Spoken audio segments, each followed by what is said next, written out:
इस वीडियो में हम लोग फिजिक्स के मोस्ट इंपॉर्टेंट क्वेश्चनों को कवर करेंगे जो कि पिछले कई सारे एग्जाम्स में पूछे जा चुके हैं। तो इस वीडियो को लाइक कर दीजिए और देखते रहिए।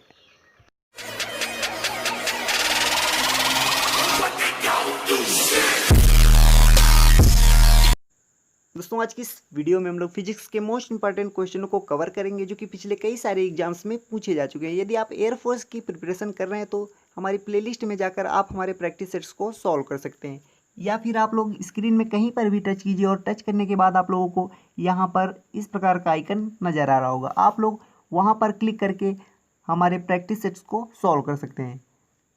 दोस्तों हमारा फर्स्ट क्वेश्चन दिया है कि ताप गति का प्रथम नियम सामान्यतः किससे संबद्ध मामला है। तो यहाँ पर आप लोगों को ऑप्शन दिए, ऑप्शन नंबर ए दिया है चार्ल्स नियम, ऑप्शन नंबर बी दिया है न्यूटन के शीतलन नियम, और ऑप्शन नंबर सी दिया गया है ऊष्मा विनिमय के नियम, और ऑप्शन नंबर डी दिया गया है ऊर्जा के संरक्षण के नियम। तो जल्दी से बताइए इसका सही आंसर क्या होगा फ्रेंड्स। इसका सही आंसर ऑप्शन नंबर डी हो जाएगा, ऊर्जा के संरक्षण के नियम। कहने का तात्पर्य ये है कि ये जो ताप गति का नियम है, ताप गति का ये जो नियम है, इसको हम लोग क्या बोल सकते हैं, ऊर्जा के संरक्षण का नियम भी बोल सकते हैं। बात सेम ही है, ये चीज़ आप लोगों को ध्यान देनी है। और ये जो ऊर्जा संरक्षण का नियम होता है, इसकी परिभाषा क्या होती है। ऊर्जा संरक्षण के नियम की परिभाषा ये होती है कि ऊर्जा को ना तो उत्पन्न किया जा सकता है और ना ही नष्ट किया जा सकता है। ऊर्जा को ना तो उत्पन्न किया जा सकता है और ना ही नष्ट किया जा सकता है। ये चीज़ आप लोगों को यहाँ पर ध्यान रखनी है। चलिए दोस्तों अगले क्वेश्चन की ओर बढ़ते हैं।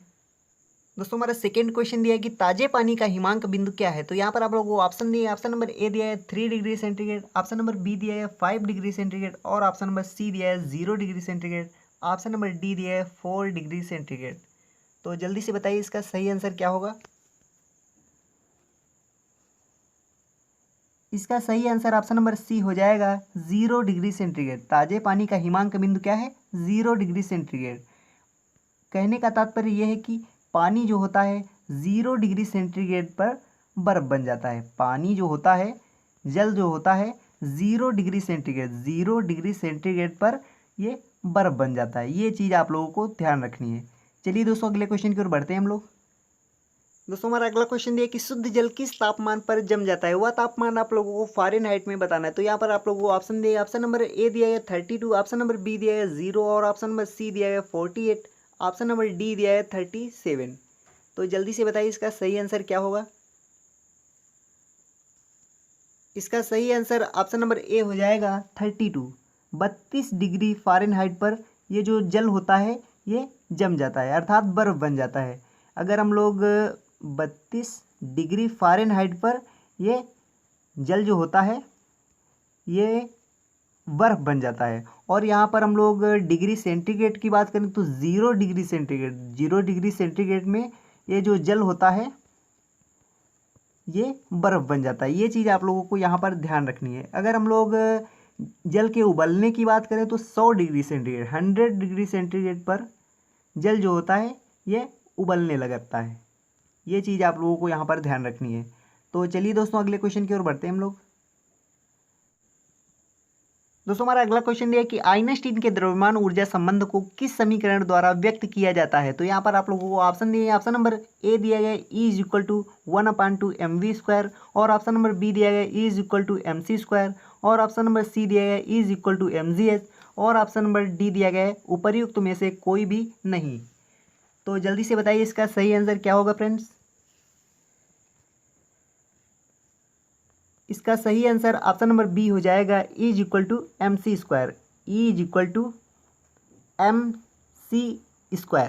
यहाँ पर E जो है, E क्या है, E जो है ऊर्जा है, E क्या है, ऊर्जा है। और हम लोग M क्या है, M द्रव्यमान है, M द्रव्यमान है। और C क्या है, C जो है प्रकाश की चाल है, प्रकाश की चाल है। ये चीज़ आप लोगों को यहाँ पर ध्यान रखनी है। तो चलिए दोस्तों अगले क्वेश्चन की ओर बढ़ते हैं हम लोग। दोस्तों हमारा अगला क्वेश्चन दिया है कि ऑटो हन किस आविष्कार के लिए प्रसिद्ध है। तो यहाँ पर आप लोगों को ऑप्शन दिए हैं, ऑप्शन नंबर ए दिया है atom bomb, option number B दिया है टेलीविजन, ऑप्शन नंबर सी दिया है एक्स किरणें, ऑप्शन नंबर डी दिया है खनन का सेफ्टी लैंप। तो जल्दी से बताइए इसका सही आंसर क्या होगा। इसका सही आंसर ऑप्शन नंबर ए हो जाएगा एटम बम। एटम बम इसका सही आंसर हो जाएगा। एटम बम की बात करें तो यह एक विस्फोटक युक्ति है, यह एक विस्फोटक युक्ति है, यह एक विस्फोटक युक्ति है। इसमें हम लोग कह सकते हैं नाभिकीय अभिक्रियाएं होती हैं, इसमें नाभिकीय अभिक्रियाएं होती हैं, नाभिकीय अभिक्रियाएं होती हैं। ये चीज़ आप लोगों को ध्यान रखनी है। तो चलिए दोस्तों अगले क्वेश्चन की ओर बढ़ते हैं हम लोग। दोस्तों हमारा अगला क्वेश्चन दिया है कि निम्नलिखित में से कौन सा एक अदीप्ति पिंड है। तो यहाँ पर आप लोगों को ऑप्शन दिए, ऑप्शन नंबर ए दिया है जलती मोमबत्ती, ऑप्शन नंबर बी दिया है सूर्य, ऑप्शन नंबर सी दिया है तारे और ऑप्शन नंबर डी दिया है ग्रह। तो जल्दी से बताइए इसका सही आंसर क्या होगा दोस्तों। इसका सही आंसर ऑप्शन नंबर डी हो जाएगा ग्रह। ग्रह इसका सही आंसर हो जाएगा। अदीप्ति वस्तुएं वे वस्तुएं होती हैं जो स्वयं के प्रकाश से प्रकाशित ना हो। जैसे हम लोग कह सकते हैं कुर्सी, कुर्सी कह सकते हैं, कुछ भी कह सकते हैं, मेज भी कह सकते हैं, या फिर किताब वगैरह कुछ भी कह सकते हैं, किताब इत्यादि। ग्रह। और हम लोग दीप्ति वस्तुओं की बात करें तो दीप्ति वस्तुएं वे वस्तुएं होती हैं जो स्वयं के प्रकाश से प्रकाशित हों। जैसे सूर्य हो गया, और जलती मोमबत्ती हो गई, तारे हो गए, और विद्युत बल्ब हो गया, विद्युत बल्ब आदि। ये चीज़ आप लोगों को यहाँ पर ध्यान रखनी है। चलिए दोस्तों अगले क्वेश्चन की ओर बढ़ते हैं हम लोग। दोस्तों हमारा अगला क्वेश्चन दिया कि सौर प्रणाली की खोज किसने की। तो यहाँ पर आप लोगों को ऑप्शन दिए हैं, ऑप्शन नंबर ए दिया है गैलीलियो, ऑप्शन नंबर बी दिया है जेएल वेड और ऑप्शन नंबर सी दिया है कापरनिकस, ऑप्शन नंबर डी दिया है केपलर। तो जल्दी से बताइए इसका सही आंसर क्या होगा दोस्तों। इसका सही आंसर ऑप्शन नंबर डी हो जाएगा केपलर। केपलर इसका सही आंसर हो जाएगा। और आप लोगों को ये बात भी ध्यान रखनी है, केपलर ने ही बताया था कि सूर्य जो है सौर मंडल का केंद्र है। सूर्य जो है सौर मंडल का केंद्र है। ये चीज़ आप लोगों को यहाँ पर ध्यान देनी है।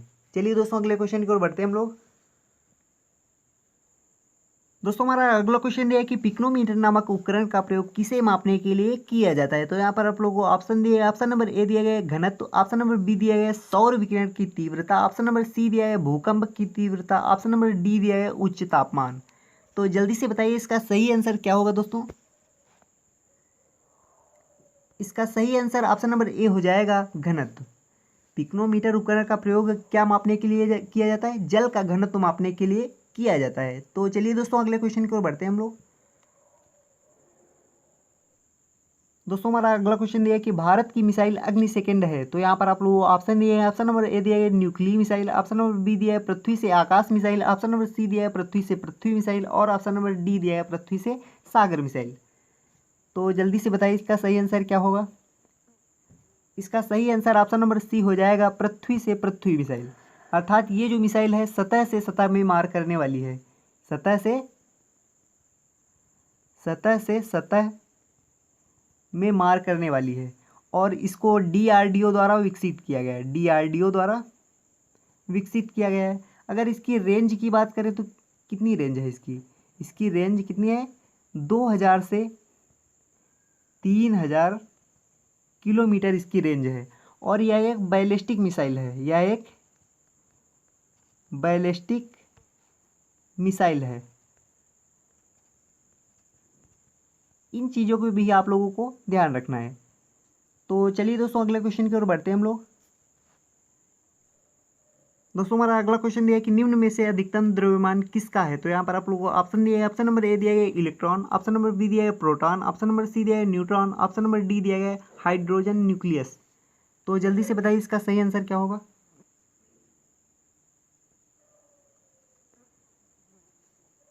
इसका सही आंसर ऑप्शन नंबर सी हो जाएगा न्यूट्रॉन। न्यूट्रॉन इसका सही आंसर हो जाएगा दोस्तों। तो चलिए दोस्तों अगले क्वेश्चन की ओर बढ़ते हैं हम लोग। दोस्तों हमारा अगला क्वेश्चन ये है कि 1 माइक्रोन इसके बराबर है। तो यहाँ पर आप लोगों को ऑप्शन दिए, ऑप्शन नंबर ए दिया है 10⁻⁹ मीटर, ऑप्शन नंबर बी दिया है 10⁻12 मीटर, ऑप्शन नंबर सी दिया है 10⁻6 मीटर और ऑप्शन नंबर डी दिया है 10⁻15 मीटर। तो जल्दी से बताइए इसका सही आंसर क्या होगा। इसका सही आंसर ऑप्शन नंबर सी हो जाएगा 10⁻6 मीटर। अगर हम लोग 1 नैनोमीटर की बात करें, 1 नैनोमीटर इज इक्वल टू क्या होता है, 10⁻⁻⁴ 9 मीटर, 10⁻⁹ मीटर। अगर हम लोग एक एंगस्ट्रॉम की बात करें, एक एंगस्ट्रॉम की बात करें, एक एंगस्ट्रॉम की बात करें तो एक एंगस्ट्रॉम इज इक्वल टू होता है 10⁻⁻10 मीटर। ये चीज़ भी आप लोगों को यहाँ पर ध्यान रखनी है। तो चलिए दोस्तों अगले क्वेश्चन की ओर बढ़ते हैं हम लोग। प्यारे मित्रों, हमारा अगला क्वेश्चन ये है कि द्रव चालित मशीनें किस सिद्धांत से काम करती हैं। तो यहाँ पर आप लोगों को ऑप्शन दिए, ऑप्शन नंबर ए दिया है न्यूटन सिद्धांत, ऑप्शन नंबर बी दिया है जूल सिद्धांत, ऑप्शन नंबर सी दिया है पास्कल सिद्धांत, ऑप्शन नंबर डी दिया है प्लवन सिद्धांत। तो जल्दी से बताइए इसका सही आंसर क्या होगा। इसका सही आंसर हो जाएगा पास्कल सिद्धांत। द्रव चालित मशीनें जो होती हैं किस सिद्धांत पर कार्य करती हैं, पास्कल सिद्धांत पर कार्य करती हैं। तो चलिए दोस्तों अगले क्वेश्चन की ओर बढ़ते हैं हम लोग। दोस्तों हमारा अगला क्वेश्चन दिया है कि वर्षा की बूंद का आकार गोलाकार किस कारण हो जाता है। तो यहाँ पर आप लोगों को ऑप्शन दिया है, ऑप्शन नंबर ए दिया है श्यानता, ऑप्शन नंबर बी दिया है पृष्ठ तनाव, ऑप्शन नंबर सी दिया है प्रत्यास्थता, ऑप्शन नंबर डी दिया है गुरुत्व। तो जल्दी से बताइए इसका सही आंसर क्या होगा। वर्षा की बूंद का आकार गोलाकार किस कारण हो जाता है, जल्दी से बताइए। इसका सही आंसर ऑप्शन नंबर बी हो जाएगा पृष्ठ तनाव। पृष्ठ तनाव इसका सही आंसर हो जाएगा। वर्षा की बूंद का आकार गोलाकार किस कारण हो जाता है, तो इसका आंसर क्या हो जाएगा, पृष्ठ तनाव के कारण हो जाता है। तो इस वीडियो में इतना ही। यदि आपने पहले से ही चैनल को सब्सक्राइब करके बेल आइकन ऑन किया हुआ है तो थैंक यू वेरी मच। नहीं किया है तो अवश्य कर लें, क्योंकि मैं आपके लिए रोजाना ऐसी ही वीडियो लेकर आता रहता हूँ। जय हिंद, वंदे मातरम।